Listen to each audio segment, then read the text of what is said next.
Brian, I used to wake up in the morning and look at my closet and not know what the heck I was going to wear because it was a big fat mess. There were clothes everywhere. It was completely disorganized. But guess what? My life has changed because California Closets experienced designers created a custom closet for me to make sure that everything has a place. And it's made my life so much easier, even though sometimes I don't hang things up, but that's a state secret. Shh. Visit CaliforniaClosets.com/Katie and book your own in-home consultation today. That's CaliforniaClosets.com/Katie. Good news, everyone. Sweet Tango apples are now in season. This seasonal apple variety is renowned for its outstanding flavor that's sweet, but also with a lively touch of citrus, honey, and spice. And the crunch of Sweet Tango is unmistakable. When bitten, this crisp apple produces a satisfying snap and a burst of sweet and tangy juice. See why Sweet Tango apple fans eagerly await its return every fall. Find a grocer near you at sweettango.com/Katie.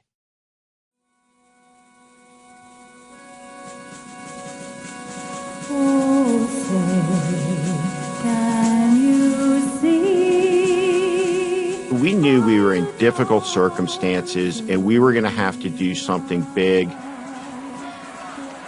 To my everlasting regret, I said, what about Sarah Palin?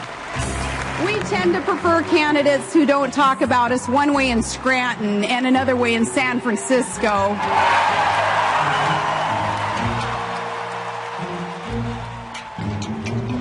Today on the podcast, we're bringing you the second episode of our two-part special on the Sarah Palin interviews I did 10 years ago this month on the CBS Evening News.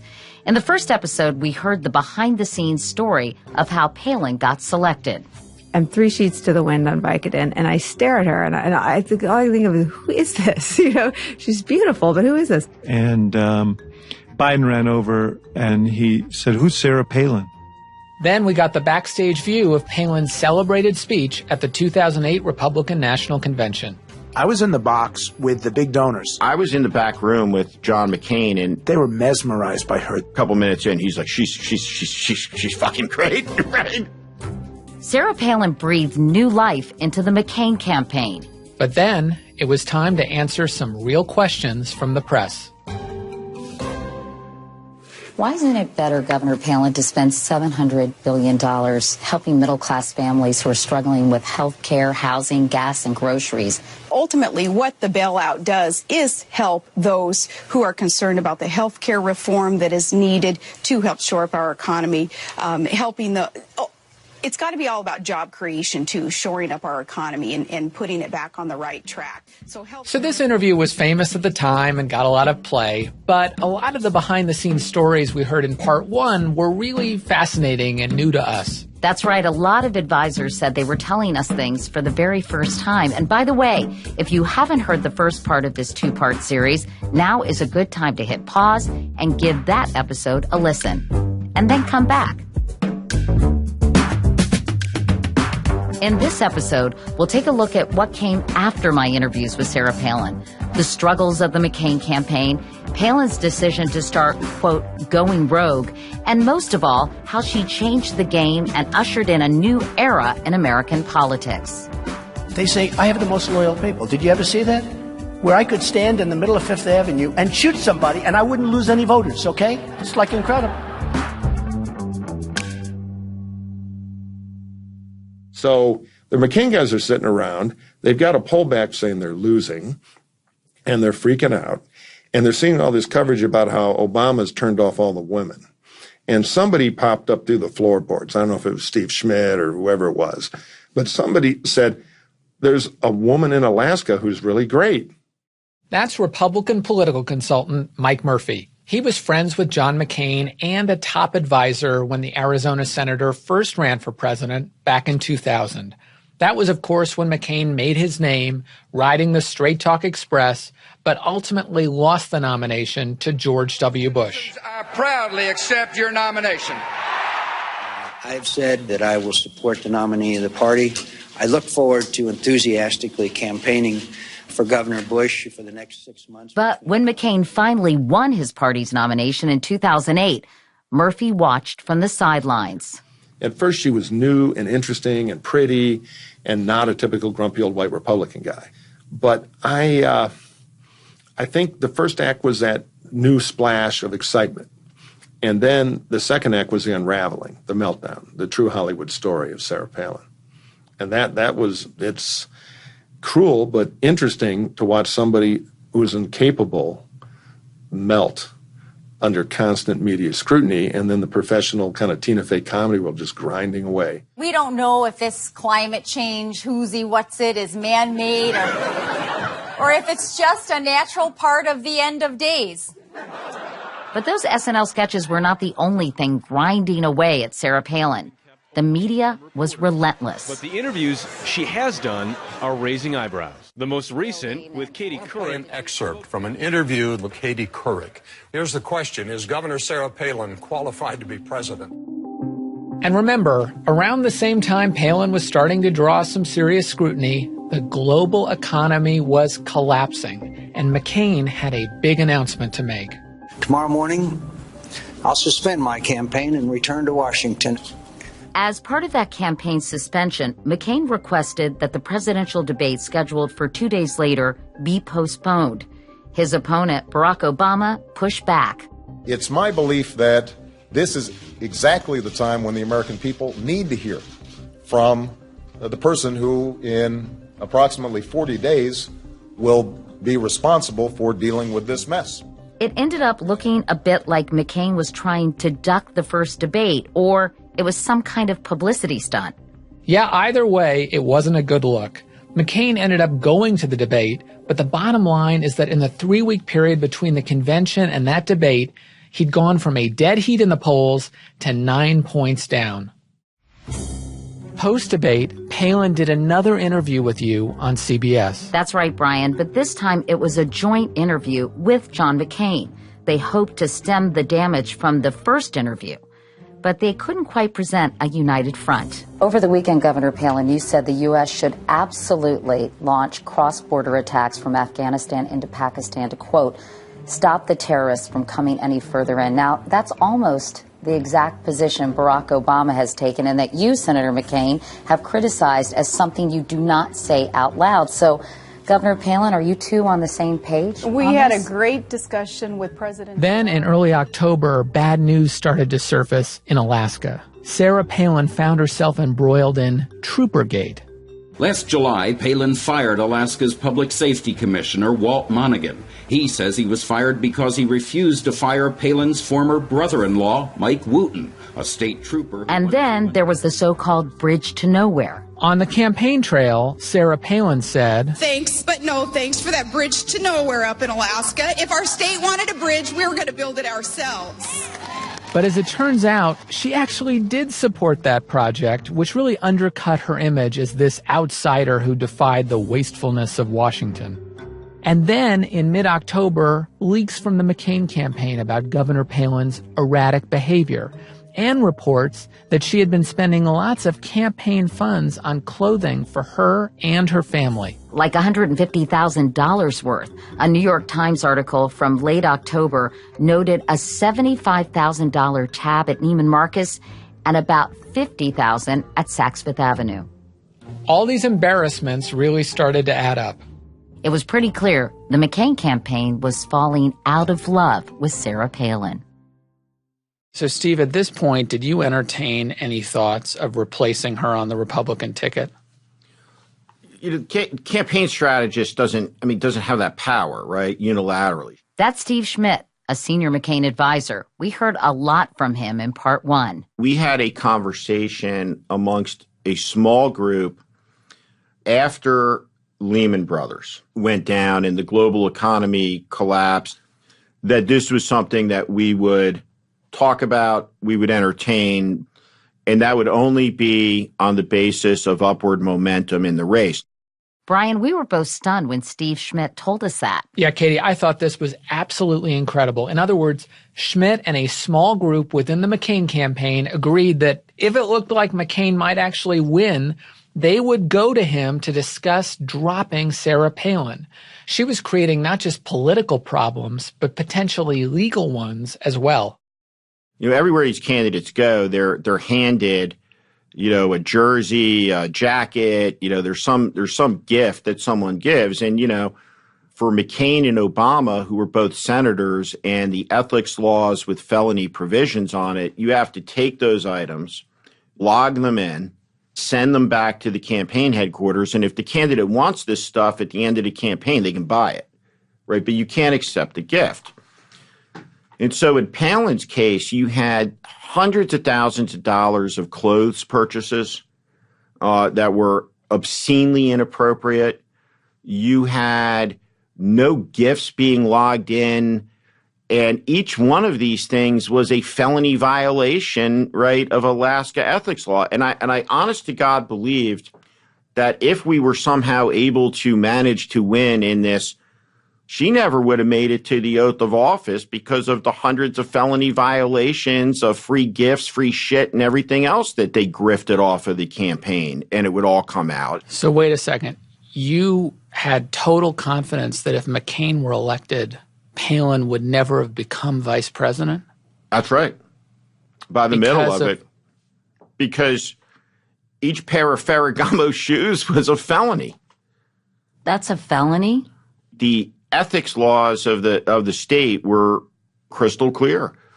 This seems almost, in this era of Trump, almost trite. But if the McCain campaign was getting exasperated with Sarah Palin, it was clear she was getting fed up too. I think that there were probably moments and times where Sarah decided, screw this.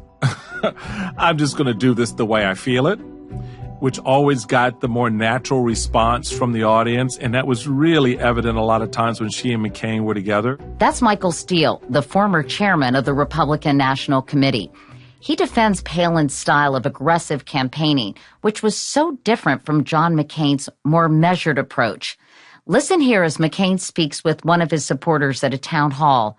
This is one of those classic McCain moments that was replayed a lot when he died in August. I can't trust Obama. I have read about him, and he's an Arab. He is not.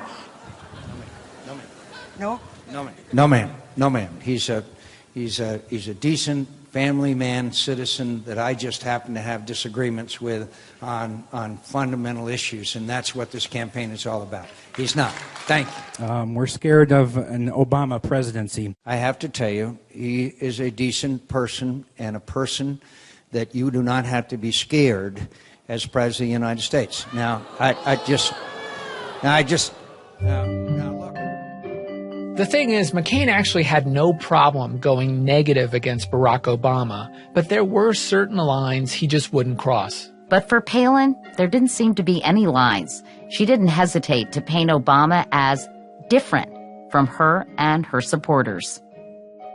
I am just so fearful that this is not a man who sees America. This is not a man who sees America as you and I do. As you and I see America.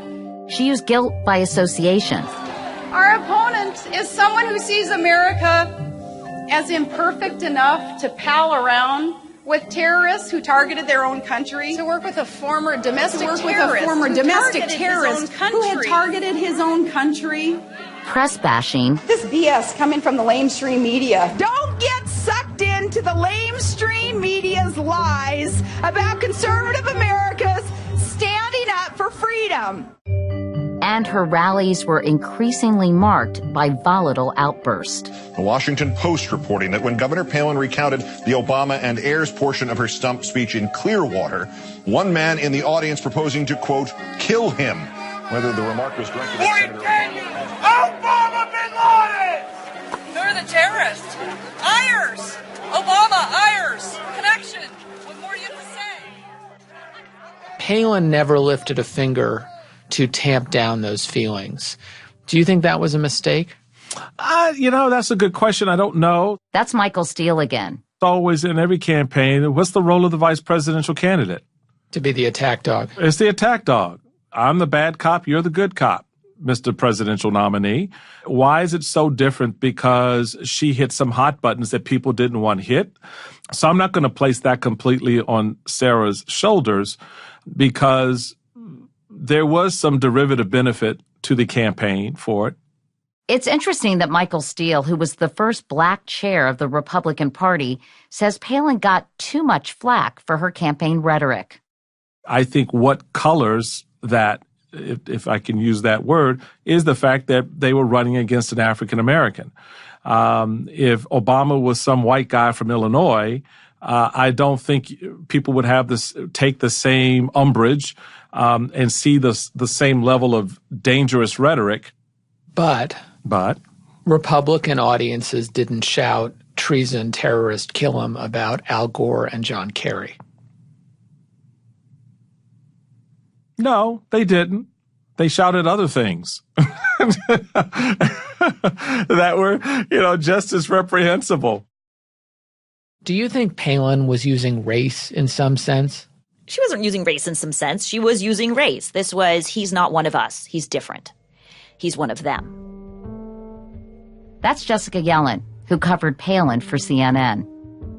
Was the community organizer attack about race? I think that was about race and class. How so? He's organizing those people to get power, and that's a threat. I think that's implicit.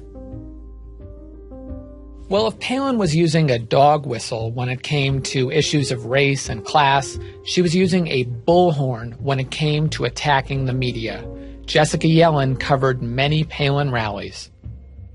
The rally was set up, it was outdoors, and she was on the podium, and then there were about 7,000 people there, and then we're right up against the crowd on these rafters. And at one point, she was riling people up about the lamestream media and how dishonest we are. And then she said, turn around, they're right there. And you look down and there's a sea of people sort of, throwing their fist and looking truly enraged. And I didn't feel necessarily physically threatened. I just could sense they perceived us as so hostile to what they value and so almost un-American in their eyes. And it was so oppositional to everything that I've ever thought about America and how we engage in politics. And I realized that there was this real divide and it was being fanned. People didn't really appreciate how intense and raw that emotion was and how the media was seen as connected totally with the establishment and what is perceived as wrong in this country. Don't get sucked into the lamestream media's lies about conservative America's standing up for freedom. Not since Richard Nixon's VP, Spiro Agnew, called the press nattering nabobs of negativism, had a political figure so vilified the media. In contrast, John McCain didn't go after the press. He courted them. Yeah, Katie, wasn't it true that before the joint interview you did with McCain and Palin, McCain made a point of complimenting you? Yes, he did, Brian. In fact, with Sarah Palin sitting right next to him, he said, Katie, good to see you. Thank you for that interview with Governor Palin. I thought it was very fair. I just wish I still had that on tape. Yeah, me too. But Sarah Palin was an entirely different political animal.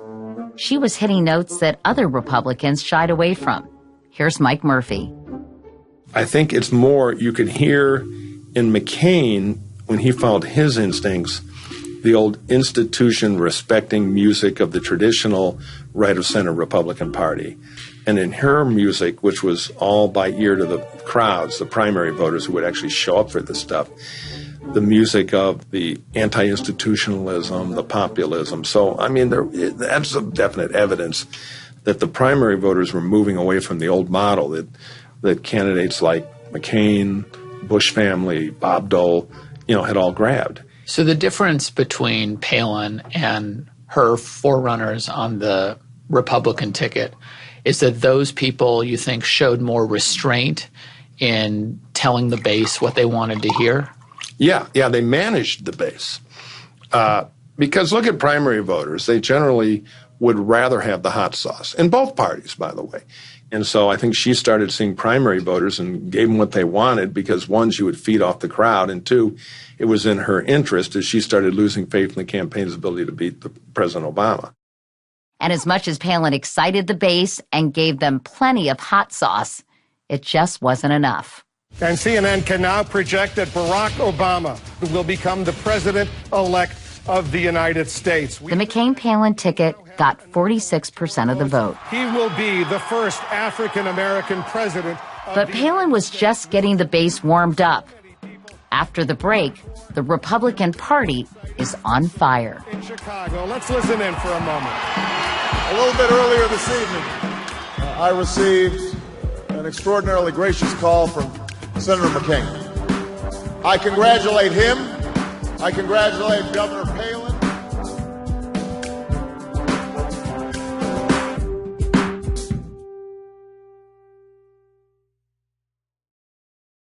You know, there are job sites that send tons of the wrong resumes to sort through or make you wait for the right candidates to apply to your job, and that's just not smart.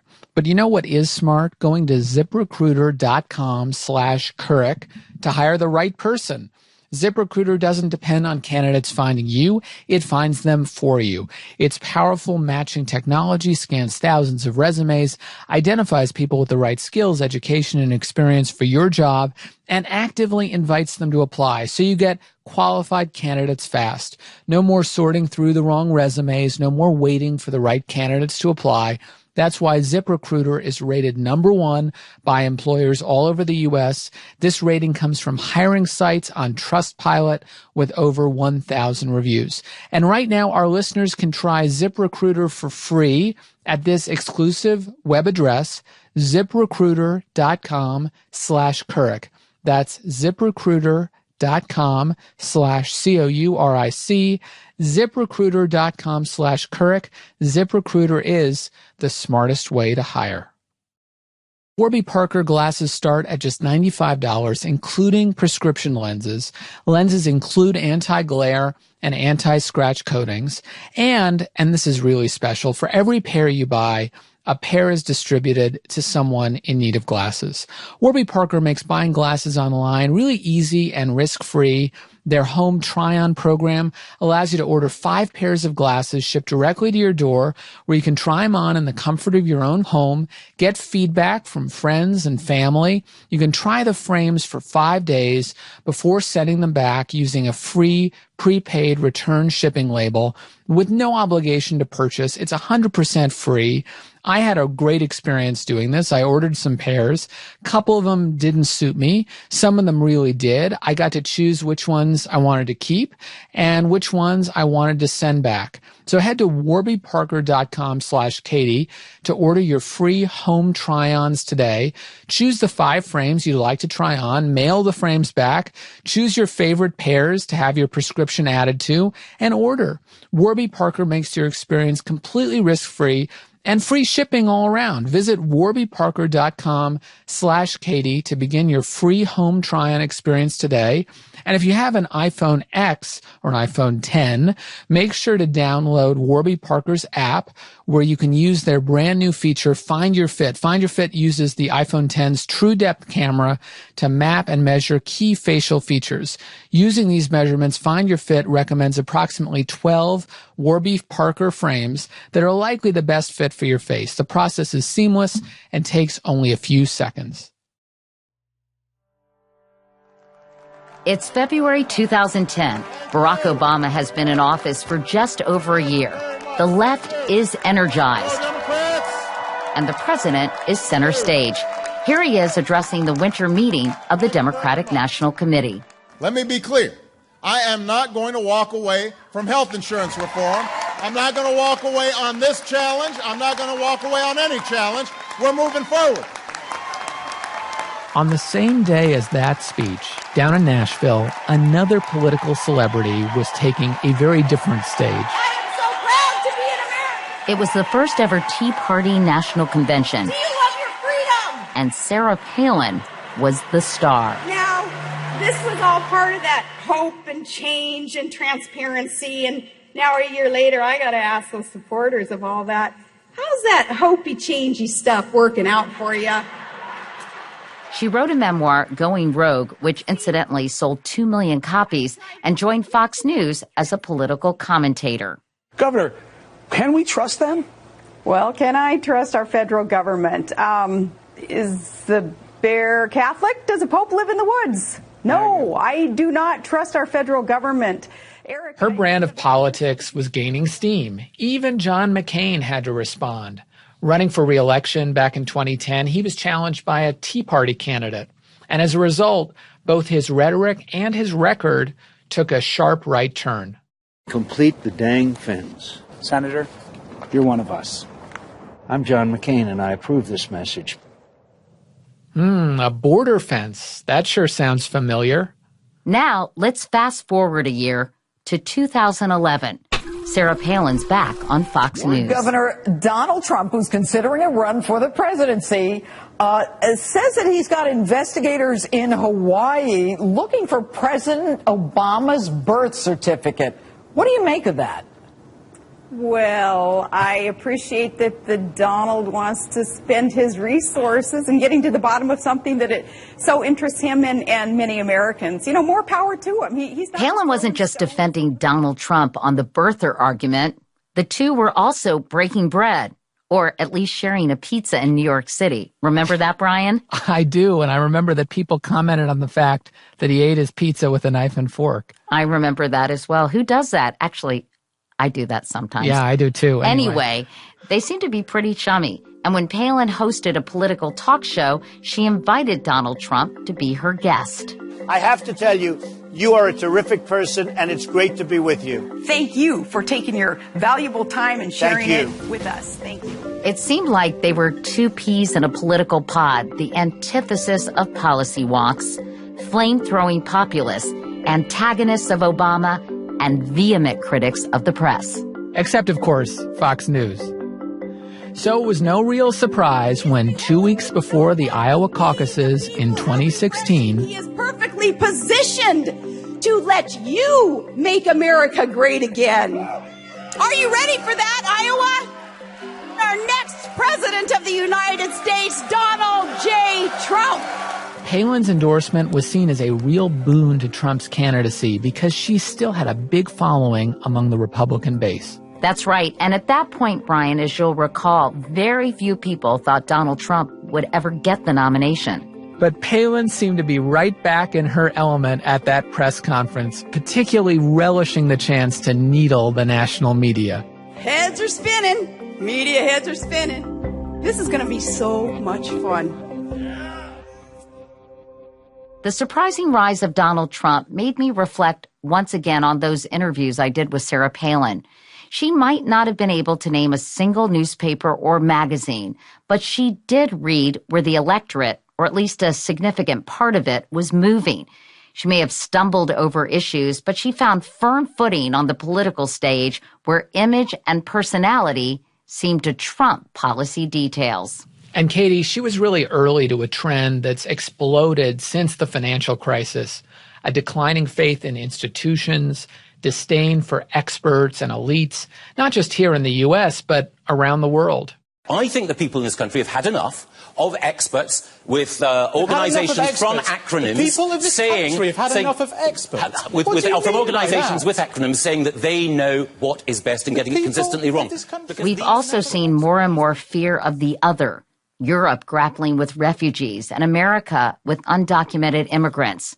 Both Palin and Trump made these issues central to their message. Here's former Obama chief strategist David Axelrod. There's no doubt that Palin's appeal and Trump's appeal draw on racial resentment. That's not the entire story, but that's a big piece of it. And, in Trump's case, he could not have been more self-conscious about it from the time he came down the escalator, blasting in the ugliest sort of way at immigrants from Mexico. They're bringing crime, they're rapists, and some, I assume, are good people. He went after the racial resentment vote. But we should point out there are two fundamental ways Sarah Palin was not like Donald Trump. One was her critique of Russia. It's true that her comments about Russia were ridiculed at the time, but Palin's assessment of Putin back in 2008 feels spot on today.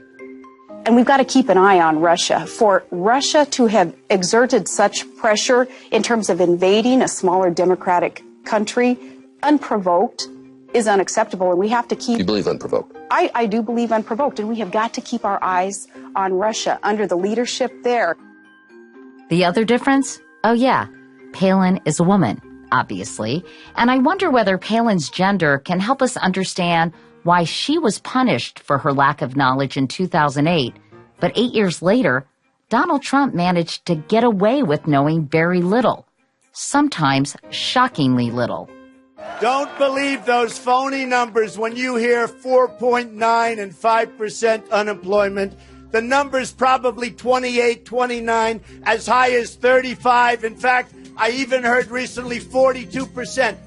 I know more about ISIS than the generals do, believe me. We have a lower incarceration rate for Mexican immigrants and illegal immigrants than we do for any U.S. born citizens. It's a wrong statistic. Go check your numbers. It's totally wrong. It sounds good. It sounds good. It's a wrong statistic. Check your numbers. I asked Nicole Wallace, who was Palin's advisor during the early stages of the campaign, if she thought sexism played a role in why Trump succeeded and Palin didn't. Sure, of course. Again, Donald Trump is more ignorant than Sarah Palin and didn't go down trying. She fell asleep at night with a highlighter in her hand every night, trying to bridge the gaps in her knowledge and trying to not disappoint John McCain. I didn't see Donald Trump, and I just covered him. I had never worked for him, but I didn't see him trying at any point to bridge any of the gaps in his knowledge. So I think she paid a bigger price for her ignorance than Donald Trump has for his. When you are a conservative Republican woman, you challenge kind of the rules of what women are supposed to be. Here again, Mike Murphy. And pop culture is quick to wheel on you as a caricature. Now, Palin, with her lack of depth and gravitas, made it a lot worse. But I think this thing changes because Hillary got a fair amount of beating. But when Hillary runs for president, Saturday Night Live is pretty soft. I mean, funny, good material. When Palin runs, the whole turret turns. And she was ratings. She was show business, so she got in that hot frying pan, which the campaign wanted because they thought she was a star, and she couldn't take it. And the world of evaluating candidates, I think, is a little harsher on Republican women than Democratic women. Whether the media is tougher on Republican women is up for debate. But what's not debatable is that the media is tougher on women in general, especially women running for national office. In fact, Palin, and of course later Hillary Clinton, got more negative coverage than their male counterparts, and a lot more discussion about their appearance. On the other hand, the McCain campaign seemed to raise the specter of sexism to try to inoculate Governor Palin against criticism. Once again, here's Jessica Yellen. When she was named and when she was headed into the convention, we hadn't had time to really vet or know that much. But I got the call saying this is an able, experienced, knowledgeable, deeply engaged politician who has a vision for the future of the country, and any coverage that reflects otherwise is sexist. And it was almost laying down a marker. And why were they being so defensive about her knowledge and ability? ability? Well, of course, as a reporter, your antenna immediately go up going, oh, that's interesting. What do we have to investigate here? You want women in the public eye to rise or fall on their merits. And if they come under gendered sexist attack, speak up and point it out, absolutely. But in the case of Sarah Palin, she would miss on the basics. She would do the Katie Couric interview and not have answers. And then when she took heat, say that it was sexist to criticize her. Do you think coverage of Sarah Palin was sexist? Yes, in a different way. How? First of all, I think she was dismissed early because of her gender. She was treated differently because she was an attractive young female. We don't have many women running for high office who are still, I don't know how else to say this, in their sexual prime, who haven't gone through menopause, who don't look like dowagers. You know, if you have gray hair and you're like a grandma, that's a lot less threatening. But when you have a woman like Sarah Palin, who's on the cover of Newsweek magazine wearing shorty shorts and showing her legs, even though she didn't pose for that specific cover, you know, it's threatening in a different way because she's both attractive and seeking, adjacent to the highest office in the land. So I think that played into how she was treated. Murphy sees another difference. Trump was different from Palin in that he'd been on The Apprentice for 10 years, in a fake boardroom built out of cardboard and plywood, pretending to fire second-rate celebrities who were pretending to work for him to do product placement commercials inside the show. But the perception was he's the can-do, in-charge, no BS, art of the deal guy. And he was famous. Palin, on her hand, was totally unknown until she got beamed up with one speech to the convention. So she was a lot more vulnerable, I think, to a media take-apart. She was a blank sheet and was defined by stupid, pretty soon, in somewhat sexist ways. So Trump had a lot more natural armor, and Trump was also more adroit at attacking the institutions. Palin had a little bit of traditionalist in her because the rules were different then. And she also had a running mate who was not going to cotton in that stuff at all. So she was in a tougher position than Trump, I think, both in terms of environment and what she was armed with. Meanwhile, in the aftermath of the 2008 campaign, Palin also positioned herself in a new way, as a victim. Here again, McCain advisors Steve Schmidt and Nicole Wallace. So this is this moment in time where, the ability to portray yourself as a victim of whatever, the deep state, big media, right? All these nefarious conspiring sources becomes a powerful proxy. Well, it becomes a powerful asset within the Republican Party, this combination of victimization and grievance. And of course, if you turn now to Trump, right, what Trump understands intuitively is the victims are never going to pick another victim to be their leader. The victims want to pick an avenger to be their leader, and that's what Trump is. What changed between 2008 and today? Why did this grievance politics fail with Sarah Palin but work for Donald Trump? At the end of the day, Sarah Palin was never anything more than a victim. She wasn't able to play the role of avenger, of strongman, of toughness. And, Trump was a man who found his moment at a time where there's great contempt within the Republican Party's base for its elected leaders. The forces that sustain Trump, are of a direct lineage to the forces that sustain George Wallace. And what's always been the constant in the history of the country is that at moments where there has been racial progress, there has been another racial regression.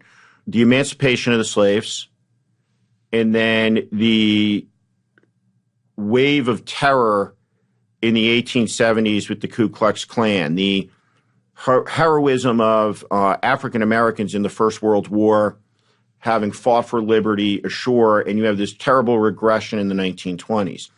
And the reality is, after the first African American president, there has been another racial regression, where the forces of intolerance that have always been in this country, have been ascendant and assertive. And you just never had the case with someone like Trump where you have a person so purposely divisive and inciter of the worst impulses has ever gained power in the United States of America, but thus it has happened. She was the canary in the mine, that the party had changed, and it had become more animated by xenophobia, by nativism, by grievances than by any single animating idea. What the party became was something unrecognizable to, I think, anyone that was part of the Bush era politics, of compassionate conservatism, or even Reaganism, of America as a shining city on the hill. I think what Palin ushered in, she legitimized a really ugly, angry underbelly of the Republican Party that's now its dominant strain.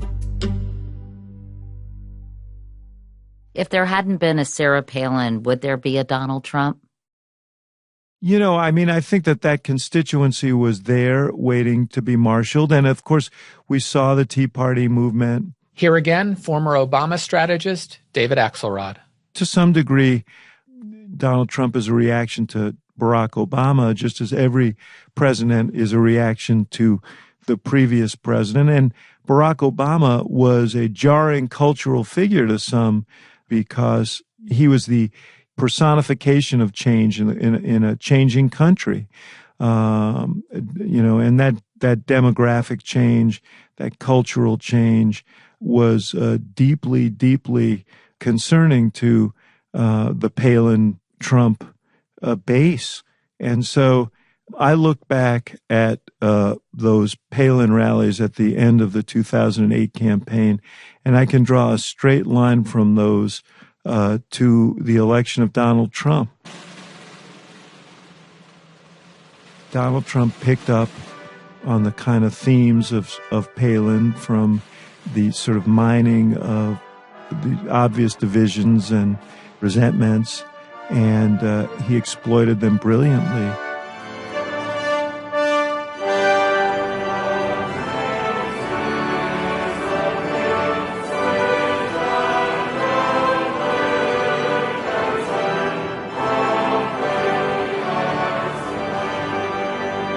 Becoming John McCain's friend is one of the great blessings of my life.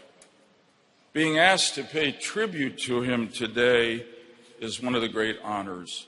When John McCain died in August, many famous politicians attended his funeral, from Joe Lieberman to George W. Bush. John was born to meet that kind of challenge, to defend and demonstrate the defining ideals of our nation. To Barack Obama. When John spoke of virtues like service and duty, it didn't ring hollow. But the guest list was just as notable for who wasn't on it. President Trump wasn't invited, nor was Sarah Palin. Steve Schmidt and Nicole Wallace didn't make the cut either. And Brian, Steve Schmidt said this deeply saddened him, but he also told me there was really no unfinished business between them. The last thing John McCain said to him was, "I love you, Stevie boy." But apparently the fact that Steve and Nicole were brutally honest about Sarah Palin's shortcomings and the drama that unfolded inside the campaign was more straight talk than John McCain wanted. Or perhaps the McCain family just wanted to put aside the catastrophe of 2008 and where it might have led in the years since. It's probably worth noting that, despite it all, John McCain never said anything negative about Sarah Palin. The only thing he did say at the very end of his life was that he wished he had picked Joe Lieberman. Do you think he would feel picking Sarah Palin was one of his biggest regrets? I think it would be wrong for me to project, my pretty strong feelings onto him. I think he is one of the more remarkable political leaders that this country has produced over the last 40 years. And, no one's ever claimed infallibility here. No one's ever said, haven't made mistakes, haven't been expedient, right? Haven't, oh, you guys were political. We were, because it was a presidential campaign and you're trying to win. I think everybody who was involved in it, in their heart of hearts, knows what a mistake it was. We wanted to win an election and thought John McCain would be a good president, and this thing went horribly, horribly, horribly wrong. And navigating it over those 10 weeks is something that, for me, I still, feel very viscerally 10 years later, and I suspect 10 years from now we'll feel the same.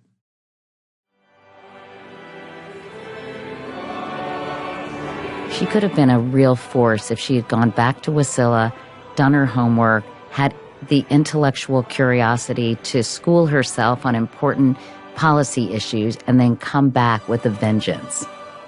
She could have been president. These are questions for her.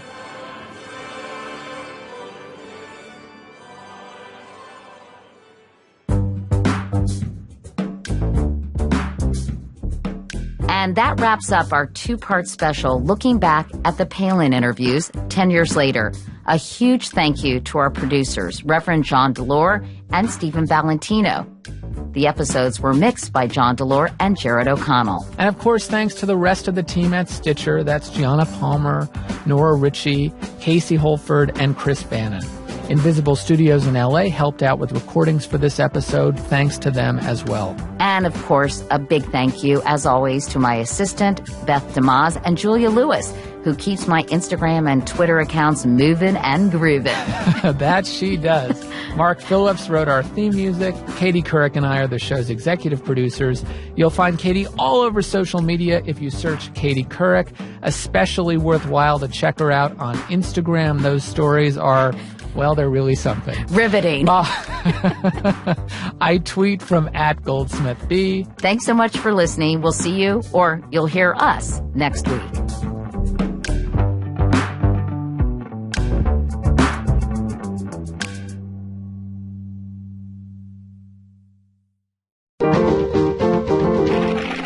Stitcher.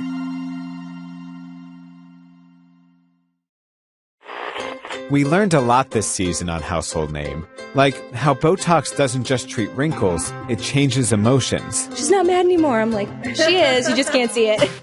We learned that a lot of people think something is up with the number of Mattress Firm stores. We start thinking if there's something actually to this conspiracy theory. And why are so many adults wearing biker vests at Disneyland? It's not a gang. There's nothing gang about it. I'm Dan Bobkoff, and on Household Name, we tell surprising stories about how brands affect our lives. Like how FEMA looks to one restaurant chain to decide where to send help. If you got there and the Waffle House is on a limited menu, we probably got power outages and a lot of impacts to the population. How stuffed crust pizza helped create a president. I think that Pizza Hut ad is a turning point in Trump's career. And how the pumpkin spice latte came to define a kind of person. Starbucks started as really unique and cool, and then as it became mainstream, that's when it became basic. Subscribe to Household Name now on Stitcher, Apple Podcasts, or wherever you listen, so you don't miss the next episode.